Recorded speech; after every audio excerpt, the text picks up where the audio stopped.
రామ్ గోపాల్ వర్మ తల తీస్తే ₹1 కోటి బహుమతి ఇస్తాడట. మరే తల తీయడం అంటే కొబ్బరికాయ మీద ఉన్న బొచ్చు పీకడం అనుకుంటున్నాడా, లేకపోతే చంద్రబాబు ఇంట్లో గుమ్మడికాయ మీద ఉన్న ఈకలు పీకడం అనుకుంటున్నాడా? తల తీయడం అంటే అంత ఈజీనా? చంద్రబాబు అండ ఉంది కదా అని ఆంధ్రజ్యోతి స్టూడియోలో కూర్చొని పిచ్చి పిచ్చి ప్రేలాపనలు పేలితే రేపు ఆర్జీవి ఇంకోటి కోసి చేతుల్లో పెడతాడు. చంద్రబాబు అండ ఉంది కదా అని నువ్వు రెచ్చిపోతే దావూద్ ఇబ్రహీము, చోటా రాజన్ లాంటి అండర్ వరల్డ్ డాన్లతో పరిచయాలు ఉన్నటువంటి రామ్ గోపాల్ వర్మ తలుచుకుంటే ఏమైపోయిద్ది? ముంబై మాఫియా డాన్లతో ఇంకా ఆర్జీవికి పరిచయాలు ఉన్నాయి. ఆయన తలుచుకుంటే నీ గత్యంతరం ఏం కావాలి? మధ్యలో లోకేష్ భయం అనేది నా బ్లడ్లోనే లేదు, భయం అంటే ఏంటో వైసీపీ నాయకులకు రుచి చూపిస్తానన్నాడు.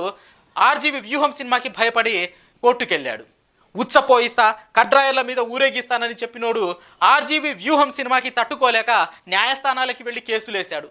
మరి ఇదేం ఉచ్చపోయించడం? చిన్నపిల్లలకి పోయించడమా? కడ్రాయల మీద ఊరేగిస్తాడట. ఎందుకు సొల్లు కబుర్లు?